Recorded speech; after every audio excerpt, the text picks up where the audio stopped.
Hello everyone, welcome back to Shri Ram learning classes. आज के इस लेसन में हम डिस्कस करने वाले हैं हमारा इंटरनेशनल बिजनेस का टॉपिक। ठीक है, ईपीआरजी फ्रेमवर्क। एंड आइए डिस्कस करते हैं। ये हमारे बेसिक से पॉइंट्स हैं जो हमें आईबी को डिस्कस करने से पहले पता होने चाहिए। ईपीआरजी मॉडल कौन सा होता है? E for ethnocentric, polycentric, regiocentric and geocentric. ठीक है, ये जो ईपीआरजी मॉडल है वो उसको डेवलप किसने किया था? होवर्ड वी पर्लमुटर ने। ठीक है, और कौन से आर्टिकल में डेवलप किया था? The टॉटर्स evolution of the multinational enterprises in 1969। और इसका मेन ऑब्जेक्टिव क्या था कि फर्म की जनरल स्ट्रेटेजी को, फर्म की जो जनरल स्ट्रेटेजिक प्रोफाइल है उसे डेवलप करना। क्लियर हो गया? EPRG ethnocentric, polycentric, regiocentric and geocentric. And इसे किसने डेवलप किया था? होवर्ड वी पर्लमुटर ने डेवलप किया था अपने article the टॉटर्स evolution of the multinational enterprises in 1969।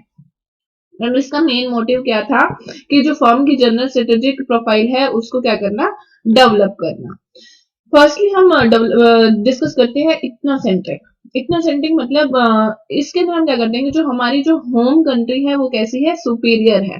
ठीक है, जो हमारी होम कंट्री को ही हम क्या मानते हैं? सुपीरियर मानते हैं। और डोमेस्टिक कंट्रीज के अंदर ही हम क्या करते हैं? सेल करते हैं और कुछ भी एक्सपोर्ट नहीं करते। डोमेस्टिक कंपनी कौन सी होती है? जो कि बिजनेस अपनी एक होम कंट्री के अंदर करती है, मतलब कि जो बायर और सेलर है वो सेम ही कंट्री के होते हैं, तो उसको हम क्या बोलते हैं? Domestic company. ठीक है, इथनोसेंट्रिक के अंदर हम क्या मानते हैं कि जो हम हमारी होम कंट्री को ही सुपीरियर मानते हैं और जो हम सेल करते हैं वो डोमेस्टिक मार्केट के अंदर ही सेल करते हैं, कोई एक्सपोर्ट नहीं करते। Second is the international company.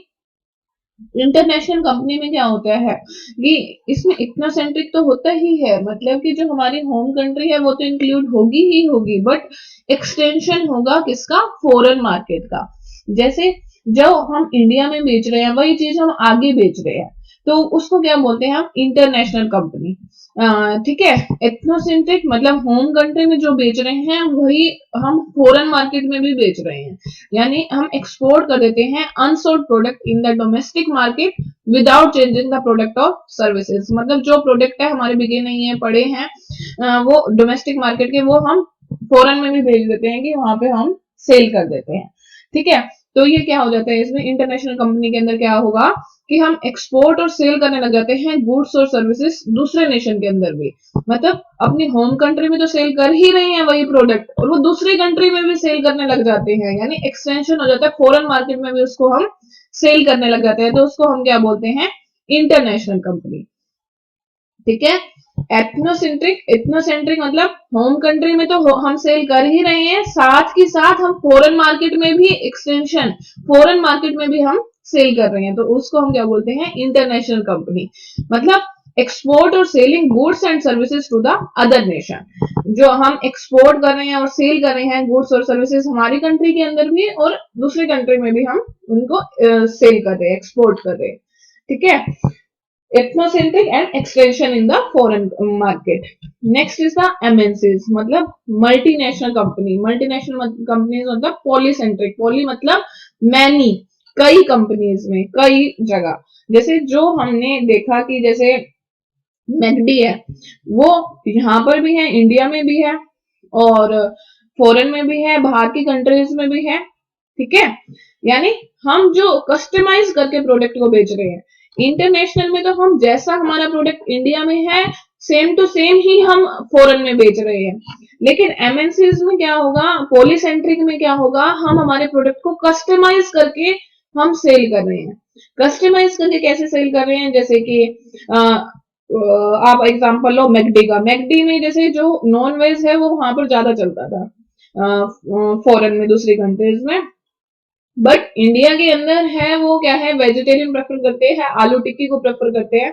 तो मैकडी ने क्या किया? प्रोडक्ट को कस्टमाइज करके यहाँ पर सेल करना स्टार्ट किया, तो उसको हम क्या बोलते हैं? पॉली मतलब मैनी, कई कंट्रीज के अंदर जिसका वो है फैलाव है, उसको हम क्या बोलते हैं? Multinational company, polycentric.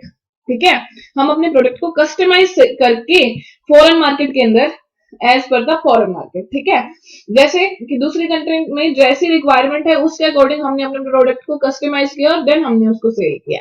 ठीक है, मल्टीनेशनल कंपनी कौन सी होती है? जिसका जो ऑपरेशन है 2 और मोर कंट्रीज में होता है, उसको हम क्या बोलते हैं? Multinational corporation. पोली पोली का मतलब भी यही होता है, मैनी, मतलब कई जगह उसका फैलाव है, तो उसको हम क्या बोलते हैं? Polycentric company. और जो मल्टीनेशनल कॉर्पोरेशन है वो क्या होते हैं कि जो ये कंपनीज है वो मैनेज की जाती है बाय ये, किसके द्वारा मैनेज की जाती है? Central office headquarter in the home country. लेकिन जो इसका हेडक्वार्टर है वो तो उसी होम कंट्री में होता है, लेकिन जो इसके ऑफिसेज हैं वो वर्ल्ड वाइड होते हैं। ठीक है,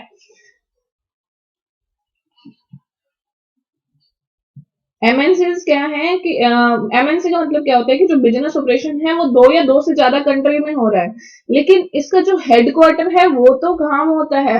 हेडक्वार्टर तो हमारा होम कंट्री में होता है, लेकिन जो इसके ऑफिसेज होते हैं वो वर्ल्ड वाइड होते हैं। ठीक है, एंड पॉलीसेंट्रिक के अंदर आप ये ध्यान रखना कि ये जो प्रेफरेंस है इसकी वो किसके ऊपर बेस्ड होता है? होस्ट कंट्री नेशन के ऊपर। मार्केटिंग फंक्शन को ये यूज करता है और कंज्यूमर गुड्स को यूज करता है। बट जो इतना सेंट्रिक के अंदर क्या होता था कि ये preference of the home country की प्रेफरेंस को प्रेफर करता था, होम कंट्री की क्या प्रेफरेंस है, और इंडस्ट्रियल प्रोडक्ट को यूज करता था और फाइनेंस फंक्शन यूजेस होते थे। ठीक है, नेक्स्ट हम बात करते हैं रीजियोसेंट्रिक। रीजियोसेंट्रिक का मतलब क्या होता है कि जो कंट्री है वो शेयर कर रही है इकोनॉमिक, कल्चर और पॉलिटिकल सिमिलैरिटीज, और उनका ग्रुप बना देते हैं एक रीजन के अंदर। ठीक है, जैसे ट्रेडिंग हो रही है किसके अंदर? नाफ्टा के अंदर। ये क्या है? Regionocentric. Next is the global enterprises. Global enterprises का मतलब क्या होता है? जैसे ये हम इंडिया में बनाकर और हम कहाँ सेल कर रहे हैं? बाहर सप्लाई कर रहे हैं, यानी हमने सोर्स तो लिया होम, यानी हमारा इंडिया लिया हमने सोर्स की, इंडिया में बनाया, लेकिन हमने सप्लाई कहाँ किया? बाहर किया। वो सिंगल कंट्री सप्लाई कहाँ कर रही है? बाहर कर रही है। तो ये क्या है? Global enterprises. या हमने जो बाहर से असेंबली करके और वो बिक कहाँ रहा है? इंडिया में बिक रहा है। ठीक है, यानी focus on the domestic market and source from the world. बन तो रहा है वर्ल्ड में, बाहर बन रहा है, लेकिन हम सेल कहाँ कर रहे हैं? इंडिया में सेल कर रहे हैं। तो ये क्या होता है? Global enterprises. इंडिया में बनाकर हम बाहर सप्लाई करते हैं तब भी ग्लोबल एंटरप्राइजेस है, या बाहर से असेंबली करके हम इंडिया में सेल कर रहे हैं, जैसे कि बाहर से सारा असेंबली करके, जैसे इंडिया में लैपटॉप है, फोन है, कंप्यूटर है, वो बिक आ रहा है, इंडिया में बिक रहा है, तो वो भी क्या है? Global enterprises. Next is the transitional corporation. Transitional corporation या जियो सेंट्रिज्म में क्या होता है कि invest and operation in the many country. हम क्या कर रहे हैं? कई कंट्रीज के अंदर हम इन्वेस्ट कर रहे हैं, ऑपरेशन कर रहे हैं, मतलब ग्लोबल माइंडसेट होता है। रिसर्च एंड डेवलपमेंट फंक्शन का यूज करते हैं, हम ग्लोबल सोचते हैं लेकिन एक्ट है वो लोकली करते हैं। इसका एग्जांपल लिया जैसे गूगल है, अमेजोन है, माइक्रोसॉफ्ट है, गूगल है, ऑल ओवर वर्ल्ड में काम कर रहा है ना, तो ये क्या हुआ? जियो सेंट्रिक। ठीक है, जैसे गूगल है यहाँ पर, अगर इंडिया में होगा तो गूगल डॉट इन, लेकिन वहां पर अगर देखेंगे हम तो जैसे अमेजोन है, यहाँ पे इंडिया में होगा अमेजोन डॉट इन, लेकिन यूके में क्या होगा? Amazon dot UK. ठीक है, ये क्या करते हैं? ग्लोबली थिंक बट जो लोकली एक्ट करते हैं, मतलब इंडिया में है तो डॉट आई एन और यूके में है तो डॉट यूके। ठीक है, think global, all over world में होते हैं, लेकिन उनके टेस्ट के अकॉर्डिंग वो चीजें प्रोवाइड करते हैं। ठीक है, दैट इज द जियोसेंट्रिज्म। आइए एक बार से दोबारा से रिपीट करती हूँ पूरा लेसन। ईपीआरजी फ्रेमवर्क क्या होता है? Ethnocentric, polycentric, regionocentric and geocentric.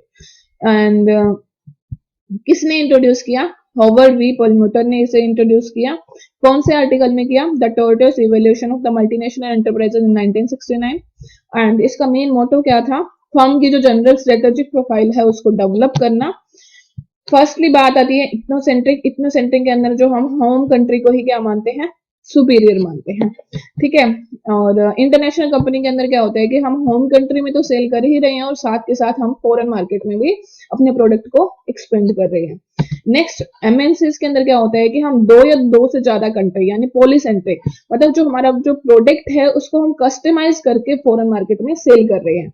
जैसे जो हमने एग्जांपल लिया था मैकडी का, या हमारे यहाँ पे जैसे चॉकलेट है, वो हम ज्यादा मीठे वाली खाते हैं, लेकिन बाहर की कंट्रीज में जो लोग हैं वो कम मीठा प्रेफरेंस करते हैं, तो जो वहां पे डार्क चॉकलेट मिलेगी और लाइट मीठे की, ठीक है। तो ये उसके अकॉर्डिंग हम प्रोडक्ट को कस्टमाइज करके हम सेल कर रहे हैं। रीजनल सेंट्रिक में क्या होता है कि जो कंट्री शेयर करती है इकोनॉमिक, कल्चर और पॉलिटिकल सिमिलरिटीज, और उनको ग्रुप कर देते हैं इनटू द रीजन, जैसे trading in the NAFTA. Next global enterprises. Global enterprises का मतलब क्या है कि हम इंडिया में बनाकर, जो सोर्स तो हमने इंडिया लिया और हमने सेल कहाँ कर दिया, बाहर हमने सप्लाई कर दिया, तो ये भी क्या है, ग्लोबल मार्केट। या हमने बाहर से असेंबली करके और इंडिया में हम सेल कर रहे हैं, तो उसको भी हम क्या बोलेंगे, global enterprises. Next geocentric. Geocentrism में क्या होता है कि हम इन्वेस्ट और ऑपरेशन कर रहे हैं कई कंट्रीज के अंदर, यानी हम ग्लोबल माइंड सेट कर लेते हैं। थिंक ग्लोबल एक्ट लोकल, जैसे Google dot in, Amazon dot in, but UK के अंदर अमेजोन डॉट यूके, ठीक है। This is all about the EPRG framework. Next lesson में हम बाकी के टॉपिक्स को डिस्कस करेंगे। Thank you.